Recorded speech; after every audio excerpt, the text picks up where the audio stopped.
মাঝে মাঝেই এমন হয়, হঠাৎ করে মনটা খারাপ হয়ে যায়, কিন্তু হঠাৎ করে মন খারাপ হওয়ার কোনো কারণ খুঁজে পাই না। অনেক দিন হয়ে গেল কোথাও ঘুরতে যাই না, তাই আজকে ঠিক করলাম যে যাই আমাদের রাজশাহীর পদ্মার পাড় থেকে একটু ঘুরে আসি। আমি আজকে আনুমানিক 1.5 মাস পরে আমাদের রাজশাহীর পদ্মার পাড়ে ঘুরতে আসলাম। কিন্তু পদ্মার পাড়ে ঘুরতে এসেই তো আমি অবাক, কারণ আমাদের পদ্মায় যে এত পরিমাণ পানি বেড়েছে তা নিজের চোখে না দেখলে বিশ্বাস করতাম না।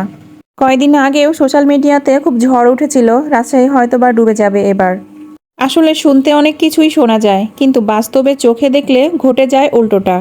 আমাদের রাজশাহীর পদ্মায় পানি বেড়েছে, এটা সত্য, কিন্তু এতটা পানি বাড়ে নাই যে রাজশাহী বন্যা কবলিত হয়ে যাবে। মহান আল্লাহ তাআলার অশেষ রহমতে আমরা রাজশাহীবাসী আলহামদুলিল্লাহ অনেক ভালো আছি। আজকে ঠিক করেছিলাম পদ্মায় গিয়ে নৌকাতে একটু ঘোরাঘুরি করব, কিন্তু পদ্মায় যেই পরিমাণ পানি, সেই পানি দেখে আমার নৌকায় ঘোরাঘুরি করার সাহসটা হারিয়ে যায়। পদ্মার ধারে দুইটা নৌকা বাঁধা ছিল, সাথে একটা স্টিমার। আমি আর সময় নষ্ট না করে ঝটপট উঠে পড়ি একটা নৌকাতে। কিন্তু গায়েস, নৌকা আছে, মাঝি নাই। নৌকায় ওঠার আগেই নদীর ধারে দেখতে পাই খুব সুন্দর সুন্দর কচুরিপানা। আর কচুরিপানা দেখার সাথে সাথেই বাচ্চাদের মতো আমি সেই কচুরিপানা তুলে নিয়ে চলে আসি, কারণ আমি কচুরিপানা দিয়ে ছোটবেলাতে খুব সুন্দর সুন্দর পুতুল বানাতাম। শৈশবের সেই কচুরিপানা দিয়ে পুতুল বানানোর অভ্যাসটা এখনো আমার রয়ে গেছে। আমি যেখানেই কচুরিপানা দেখতে পাই সেখান থেকেই কচুরিপানা তুলে পুতুল বানাতে শুরু করি।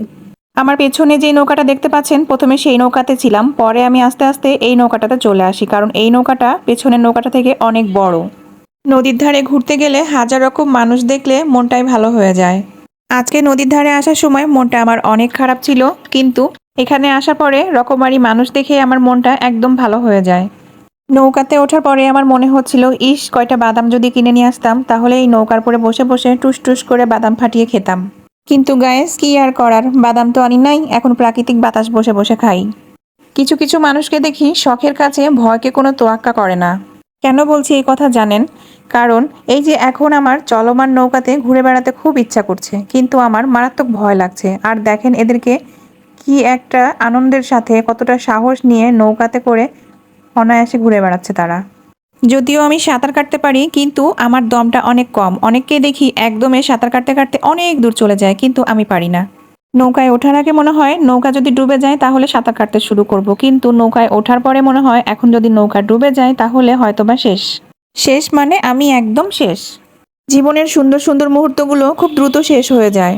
দেখতে দেখতেই সন্ধ্যা ঘনিয়ে এলো, এখন বাড়ি যাবার পালা। সত্যি বলতে আমার এখান থেকে মোটেও উঠতে ইচ্ছা করছিল না, মনে হচ্ছিল আমি এখানে আরো অনেকক্ষণ বসে থাকি, কিন্তু কি আর করার। আপনাদেরও যদি বাসায় একঘেয়েমি লেগে যায় তাহলে কোথাও থেকে ঘুরে আসবেন, দেখবেন মনটা একদম ফুরফুরা হয়ে গেছে। সবাই ভালো থাকবেন, আল্লাহ হাফেজ।